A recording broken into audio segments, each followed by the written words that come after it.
Luzon, Visayas, Mindanao at buong mundo. Ngayon ay Biyernes, April 5, 2024. Ako si Barbie Mulak at ito ang Balitang A to Z. Ang expectation natin ay tataas ito hanggang July. Nasaan na ang murang bigas? Bilis ng pagtaas ng presyo ng bigas, sumampa na sa 15-year record high. PSA, hindi pa raw ito magmumura sa mga susunod na buwan.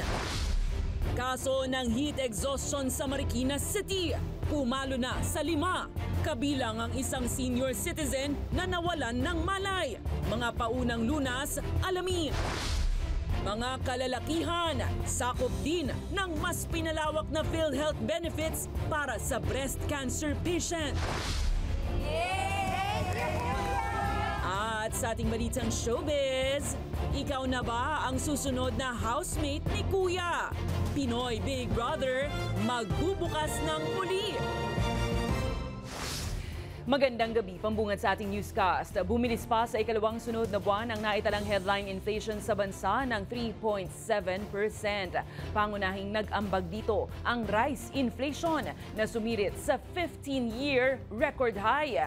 At ayon sa mga eksperto, inaasahang magpapatuloy pa ang taas presyo sa bigas hanggang Hulyo. Samantala, sa kabila ng pagtaas ng presyo ng ilang bilihin at serbisyo sa bansa, hindi nakikita ng Employers Group ang dahilan para kagatin ang hirit na aumento sa sahod. May balitang A to Z si Ace Cruz.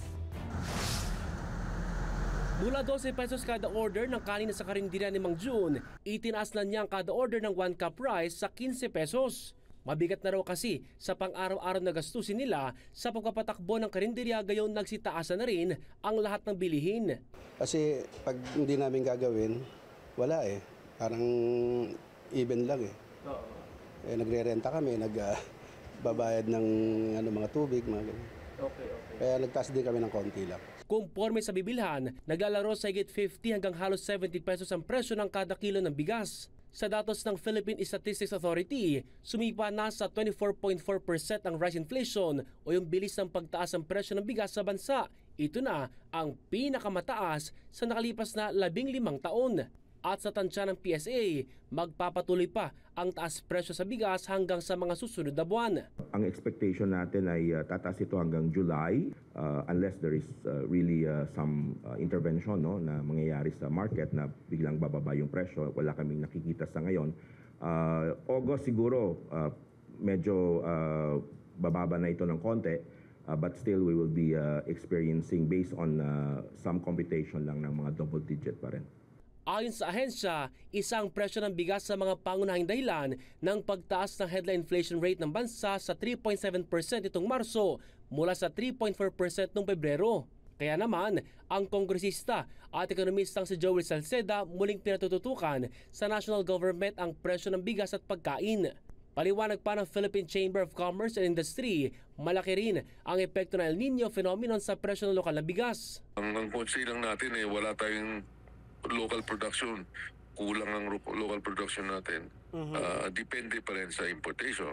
Dagdag problema naman sa pag-angkat ang nakikitang agawan sa supply ng bigas sa international market. May mga bansa, ino-hold nila mga export ng bigas. So that definitely will help, will increase the price of importation. Bukod sa pagtaas ng presyo ng ilang bilihin, binabantayan ngayon ang pagtaas naman ng presyo ng kuryente at petrolyo. Gaya halimbawa sa susunod na linggo, inaasahan ang malakihang dagdag presyo sa produktong petrolyo bunsod ng ilang geopolitical issues, kung kaya't mahirit ang ilang consumer. Pamasahe pa lang, wala na. Ilan pa kami kumakain. Dapat nga na sa babaan na yung mga bilihin, kasi taas yung sweldo. Pero para sa Employers Group, hindi pa raw napapanahon na muling itaas ang sahod sa kabila ng mataas na inflation rate. Hanggang mga 5%, 6% yan, manageable yan. Although it's not desirable, no? Even 8% kaya pang i-manage yan. Kaya lang, alam mo naman yung inflation, it feeds on itself eh. Pagka yung mga tao naghabulan dyan sa presyo, hindi mo mapipigil. Kaya kailangan ingat tayo. Para sa Balitang A to Z, Ace Cruz.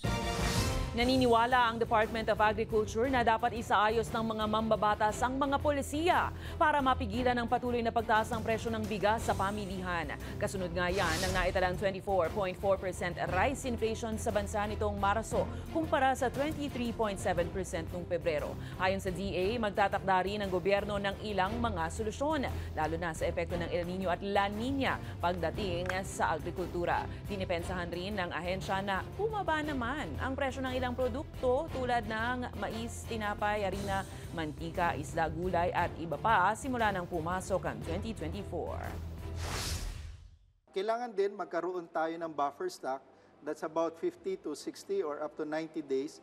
Kaya kinakailangan din natin ng additional importation.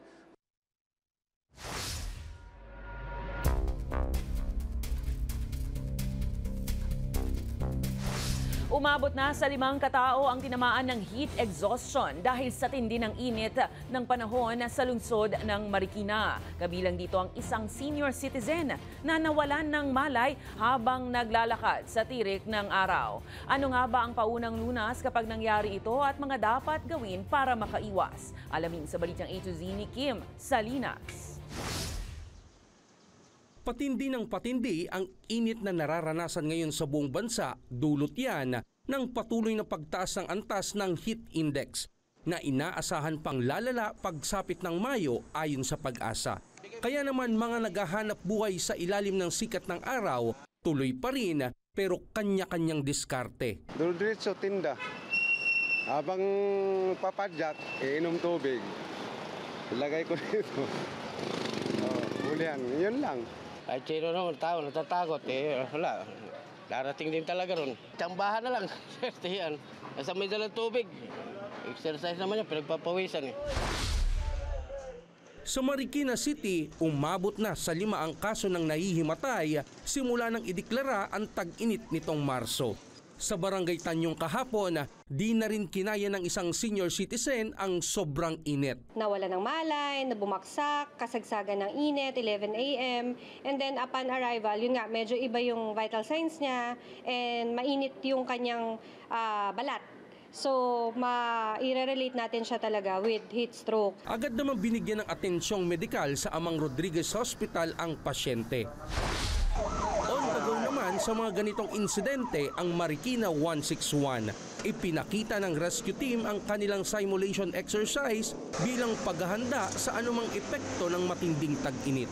We do assessment on the site first kasi hindi po natin alam baka po may bale, baka po may bleeding on the site at pag binitbit po natin yan agad na may bleeding, baka po mag-cause further ng damage. Ilalagay namin siya sa isang environment, sa isang lugar na hindi mainit, hindi nasisikatan ng araw, may tamang ventilation. Pero ayon sa team, sakali namang walang kasamang naglalakad ang isang individual. Pag mag-isa ka lang at naramdaman mo na parang nahihilo ka na at maya-maya mawawalan ka na ng malay, mas maganda sana na malaman mong mag-inhale, exhale ka agad.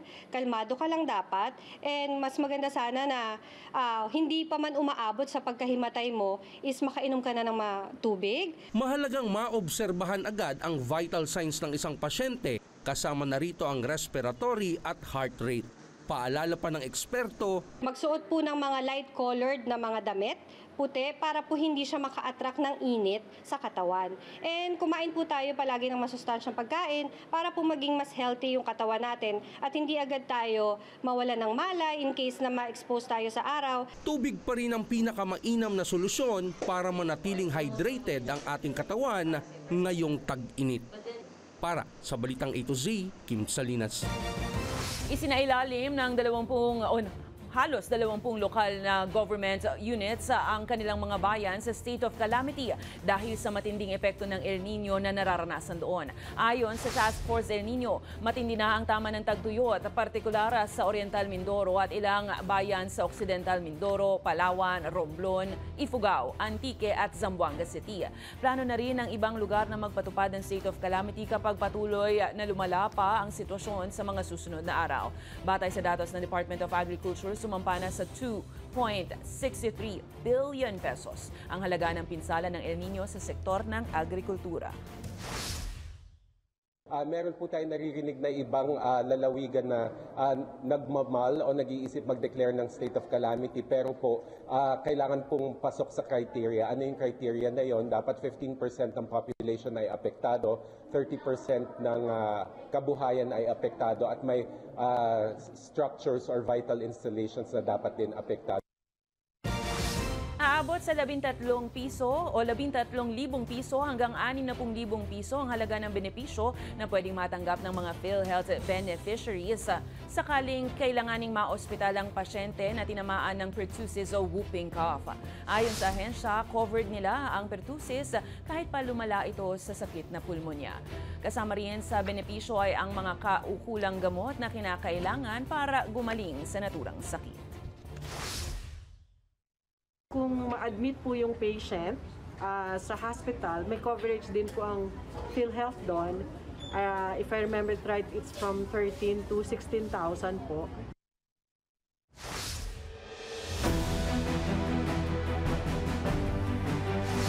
Hindi pa tungkol sa anumang bansa ang isasagawang trilateral summit ng US, Japan at Pilipinas ngayong buwan. Ito ang nilinaw ng Department of Foreign Affairs.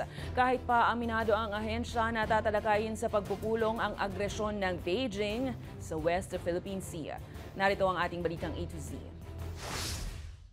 Biyaheng Amerika ang Pangulong Ferdinand Bongbong Marcos Jr. sa susunod na linggo upang makapulong sina US President Joe Biden at Japanese Prime Minister Fumio Kishida para sa kauna-unahang trilateral summit ng tatlong bansa sa April 11, Washington, D.C.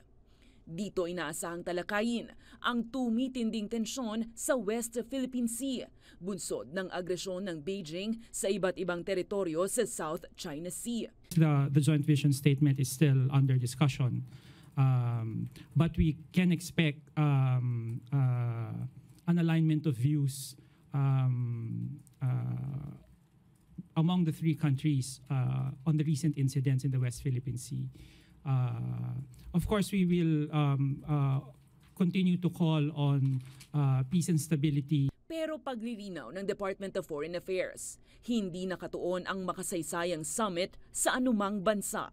Mababatid na una nang nagpahayag ng pag-alala ang US, Japan at Pilipinas sa mga aksyon ng China. This trilateral cooperation is not directed at any country. It is really a deepening of the existing strong bilateral alliances that we've had. Giit ng DFA, target ng pulong na palalimin ang maayos na ugnayan ng tatlong bansa pagdating sa kooperasyon sa ekonomiya at mga usapin sa climate change. Samantala, iniulat ng Agence France-Presse na magsasagawa ng anti-submarine drills ang Pilipinas, US, Japan at Australia. Dalawang diplomatic source na hindi nagpakilala ang nagsabing gaganapin ito sa bahagi ng South China Sea sa darating na linggo, April 7.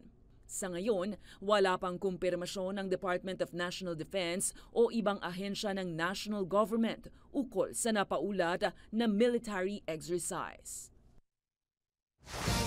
Naghain ng resolusyon si Senator Raffy Tulfo para imbestigahan si Environment Secretary Maria Antonia Yulo Loizaga. Ito ay matapos mapag-alamang mayroon umanong halos 40,000 hektarya ng lupain ang pamilya ni Loizaga sa Palawan. Sa ilalim ng Senate Resolution No. 985, paimbestigahan ang pagmamayari ng Yulo King Ranch, ang itinuturing na pinakamalaking agrarian reform anomaly sa bansa. Dagdag ni Tulfo, ito rin ang posibleng dahilan kung bakit maraming magsasaka sa Palawan ang nagwewelga at nananawagan na ibalik na ang kanilang lupain na nakapaloob sa naturang rancho. Agad namang pinabulaanan ni Loizaga ang kumakalat na balita at sinabing wala silang interes na kamkami ng lupa sa nasabing lalawigan. Handang tulungan ni Narvacan, Ilocos Sur Mayor Luis Chavit Singson ang mga PUV drivers na bumili ng electric jeepney na gawa sa South Korea. Ito ay sa kabila ng problema ng marami sa pagbili ng unit dulot ng jeepney modernization. Ayon kay Singson, hindi siya magpapadown payment at zero interest ito para hindi mahirapan na magbayad ang mga driver at operator. Ayon pa kay Singson, magiging komportable ang mga tsuper dahil ginaya ang prototype jeep sa lumang pampasaherong jeep ng Pilipinas. Nilinaw naman ng alkalde na nais lamang raw niyang makatulong sa mga driver at operator at hindi para perahan ang mga ito. No need for a down payment. No need for a guarantee as far as the driver is concerned. And hindi ako mamumursiyan to dahil nga in-offer ko ito na tulong sa ating kababayan. Walang porsyento. In short, hindi ako magnenegosyo.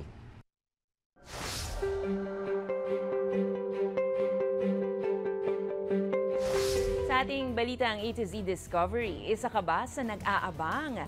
Masasaksihan po ng milyong-milyong taga North America, partikular na sa US, Canada at Mexico, ang isang total solar eclipse phenomenon. Sa April 8 na po yan kung saan matatakpan ng buwan ang sinag ng araw. Ito ang kauna-unahang total solar eclipse sa naturang kontinente sa loob ng mahigit 100 taon. Pero ayon sa Pag-asa, hindi ito direktang masasaksihan sa Pilipinas. Inaasahan namang magkaroon muli ng total solar eclipse sa August 12, 2026. Susunod, halaga ng benepisyong ibibigay ng PhilHealth para sa mga pasyenteng may breast cancer. Abot na sa 1.4 million pesos, pati mga kalalakihan, covered din. At hello Philippines, hello world, Pinoy Big Brother, muling magbubukas sa publiko. Ang mga audition skids, kailan nga ba? Abangan ang kumpletong ulat sa pagbabalik ng balitang A to Z.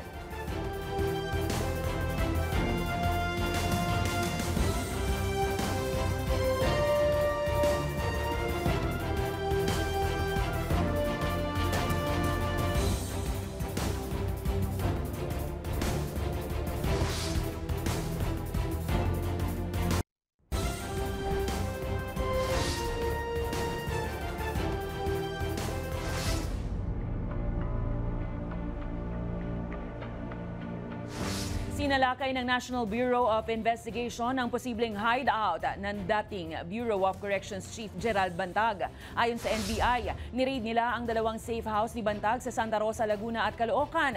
Pero walang naabutan na bantag ang mga otoridad. Nangako naman ng NBI na ipagpapatuloy ang manhunt sa ibang posibleng pinagtataguan ng dating opisyal. Matatandaang nag-alok ng 2 milyong pisong pabuya ang ahensya sa mga makapagtuturo kung nasaan si Bantag. Si Bantag ang itinuturong mastermind sa pagpatay sa radio broadcaster na si Percival Percy Mabasa noong 2022. For any information leading to his arrest, ay merong 2 million na reward.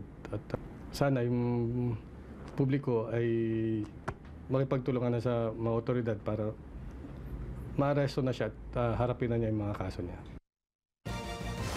Sa iba pang balita, pansamantalang isinara ang isang sambahang Katolika sa Negros Occidental para bigyang daan ng pagsasaayos matapos ang paninirang ginawa ng isang lalaki sa gitna mismo ng misa nitong April 3. Ayon sa San Isidro Labrador Church sa bayan ng Binalbagan, isang lalaki ang bigla na lang pumasok sa gitna ng misa saka nag-amok at pinagsisira ang mga religious statue ng simbahan. Hinuli ang suspect na ayon sa pulisya ay dati nang nakulong at may problema sa kaisipan. Maharap ang suspect sa reklamo interruption of religious worship at alarm and scandal. Contained na ang avian influenza o bird flu outbreak sa isang poultry farm sa Leyte. Ayon sa Department of Agriculture, isinailalim sa culling o pagkatay ng nasa lagpas 50,000 mga manok para maiwasan ng anumang agarang pagkalat ng flu sa iba pa. March 19, nagpositibo sa virus ang humigit 4,000 mga manok sa naturang poultry farm. Base sa tala ng World Organization for Animal Health, kaya naman agad na inaksyonan ito. Samantala, ipinagbabawal na ng ahensya ang importasyon ng poultry products mula sa ilang bansa, kabilang na ang Japan, Belgium at France.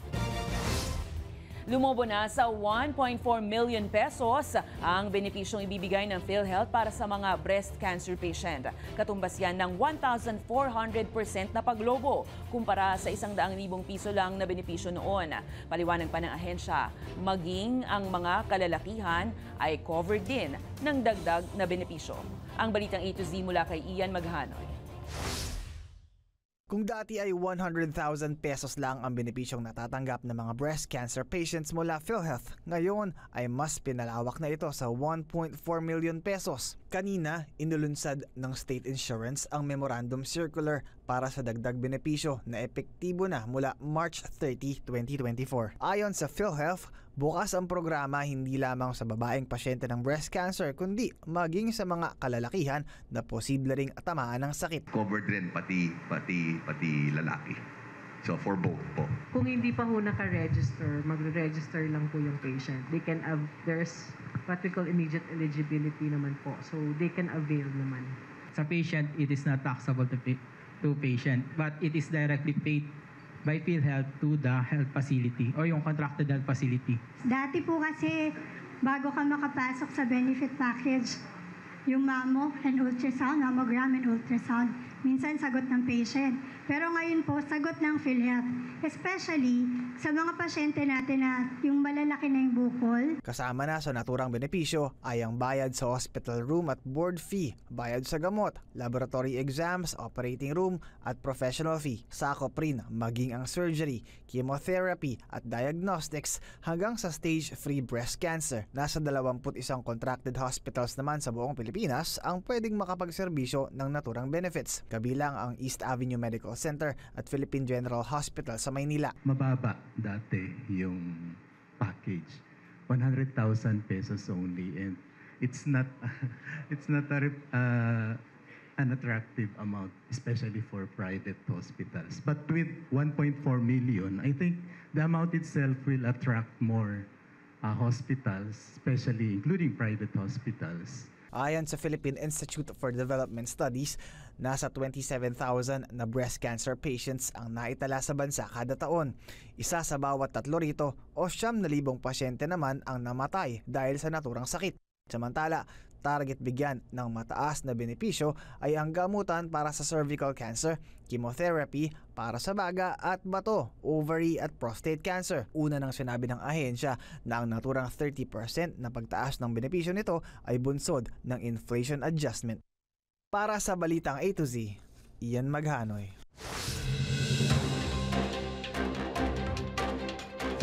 Nilagdaan na ng Pangulong Bongbong Marcos Jr. ang Republic Act No. 11993 o ang batas na maghahati sa barangay Bagong Silang sa Caloocan City sa bagong 6 na mga barangay. Pangasiwaan naman ng Commission on Elections ang plebisito sa Barangay 176 sa susunod na 70 araw matapos maisabatas ito. Ito ay para pagpasyahan ng mga residente ang kanilang pagpayag sa naturang batas. Samantala, nakakuha ng mataas na approval rating ang Administrasyong Marcos Jr. base sa Pulse Asia Survey sa unang kwarter ng taon.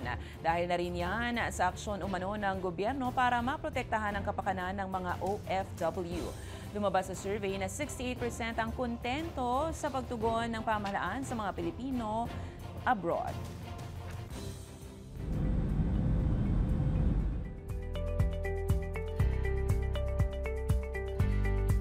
Umakyat na sa 4 ang bilang ng mga Pinoy na nasugatan sa magnitude 7.2 na lindol sa Taiwan nitong Miyerkules. Kinumpirma ni Migrant Workers OIC Hans Leo Kakdak sa isang post na nagtamo ng head injury mula sa bumagsak na debris ang pinakahuling naitalang nasugatan. Patuloy namang minomonitor ang sitwasyon ng mga Pinoy sa Taiwan at tiniyak ang assistance sa mga Filipino workers na mangangailangan.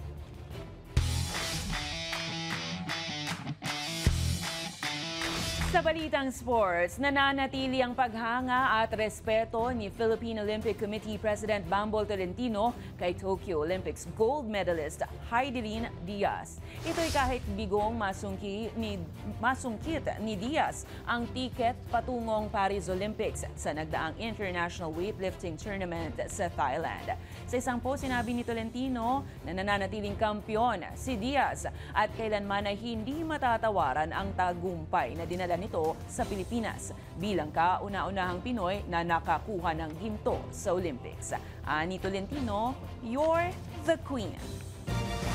Sa aming pagbabalik sa Balitang Showbiz, Queen of Philippine teleserye Judy Ann Santos may bagong cooking vlog para sa kanyang supporters. At the dental diva na si Kakay Bautista may bagong awitin tungkol saan naman kaya? Manatiling nakatutok, kayo ay nanonood ng Balitang A to Z.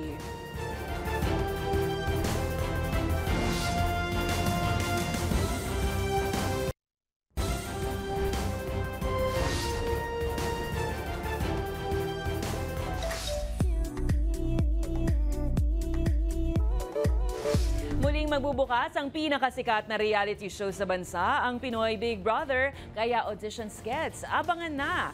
Habang reyna ng soap opera Judy Ann Santos balik sa cooking vlog at tinaguriang dental diva singer-comedian Kakay Bautista may bagong single. Ang detalye ng lahat ng yan sa Balitang A to Z Showbiz ni Lane Garcia. Matapos ang matagal na paghihintay ng marami, muling magbubukas sa publiko ang pinakasikat na bahay sa bansa, ang Pinoy Big Brother.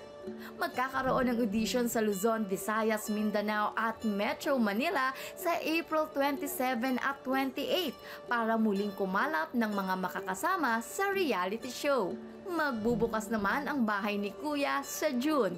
Ikaw na kaya ang susunod na big winner? Abangan ang iba pang detalye ng audition ng Pinoy Big Brother sa kanilang Facebook account. Oh my God, I am so happy! Nakabalik na ako dito sa Judy Ann's Kitchen.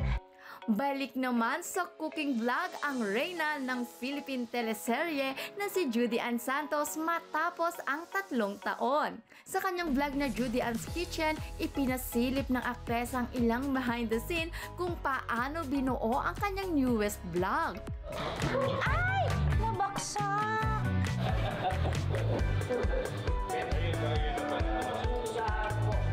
Pinaghandaan ang production sa ilalim ng direksyon syempre ng kanyang mister na si Ryan Agoncillo. Bongga ang teaser at OBB na ayon kay Juday, umabot ng 6 months ang pre-production para makabuo ng magagandang content.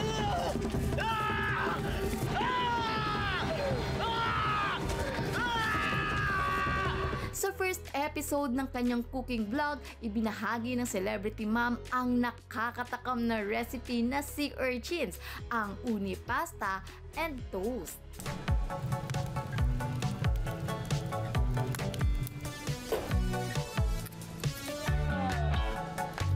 Pasado naman kaya yan sa mga kids? Sagad? Lubos namang nagpapasalamat ang aktres sa lahat ng kanyang taga-suporta, mapaaktingan man ng project o cooking vlog. Samantala, ang tinaguriang dental diva na si Kakay Bautista, aba, at may bagong music single na pinamagatang Karapat Dapat. Sa kanyang Instagram account, makikita ang anunsyo ni Kakay ng kanyang awitin na may caption na "Friend, huwag mong kalimutan, karapat dapat ka." Huwag ka mag-alala, karapat dapat ka. Ipakita mo ang iyong ganda. Papasalamat naman si Kakay sa lahat ng bumubuo ng kanyang music production at sa Panginoon para patuloy na makapagbigay inspirasyon para sa iba. Matatandaan naglabas din ng single ang singer-comedian ng kantang Pag-ibig Ko'y Panalo noong 2022. Available na ang kanyang kantang Karapat Dapat sa mga streaming platforms. Para sa Balitang A to Z Showbiz, Lane Garcia.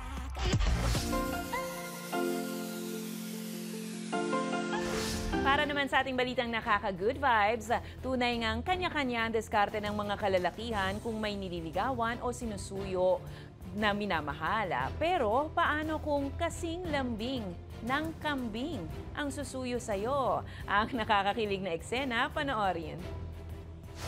¡Ay, no puedo creerlo! ¡Mira esto! ¡Pero dónde las conseguiste! Es un secreto. ¡Son el mejor par de medias del mundo!